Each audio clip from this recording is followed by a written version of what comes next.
Another day, another pickpocket incident at the gardens of Murillo, Sevilla. Tourists targeted by two pickpockets.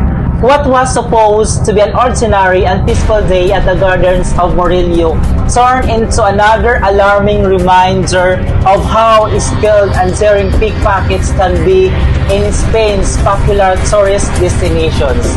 Two female pickpockets were spotted in action, discreetly stalking their target through the scenic paths of the gardens. The pair appeared calm and confident as they followed a tourist, carefully planning their move.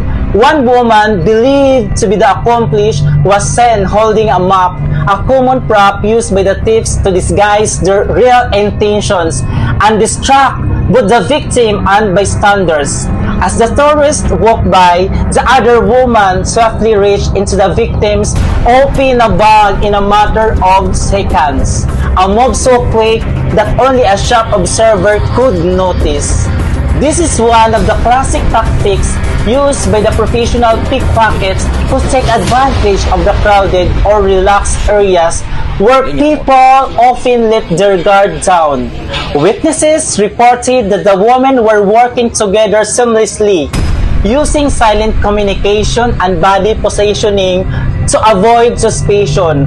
Fortunately, the act was caught on camera by a vigilant observer who recognized the suspicious behavior before it was too late. The video serves as another powerful warning about the growing pickpocketing activity across Spain's tourist hubs. Public awareness and safety precautions. Authorities and community advocates continue to remind the public, both locals and tourists, to remain vigilant and cautious while exploring historic sites. Sevilla, known for its culture, charm, and beauty, also attracts opportunistic pickpocketing target distracted visitors.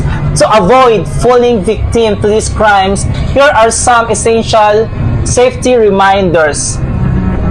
Keep your bag closed and always in front of you. Avoid leaving it behind or open, even for a few seconds.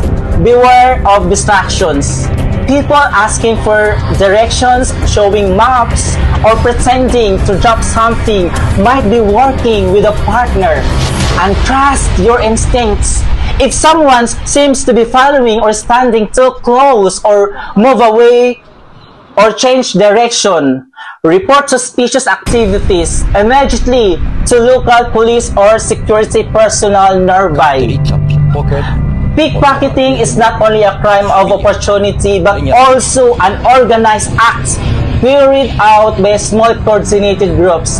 Thanks to social media awareness, many incidents are now being recorded and shared to help others recognize the warning signs.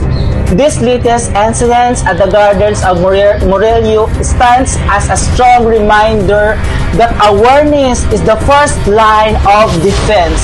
Let's continue to spread information and support those who are helping expose these criminals in the acts. Together, we can help make Spain's streets, parks, and tourist sites safer for everyone. Stay alert, stay aware, protect your belongings. For a safer world, let's keep exposing and reporting pickpocket activity wherever it happens. Atensyon pickpocket, atensyon pickpocket, atensyon pickpocket, atensyon pickpocket, atensyon pickpocket. And that's for today for another POV's pickpocket awareness. See you on my next pickpocketing vlogs. Much love!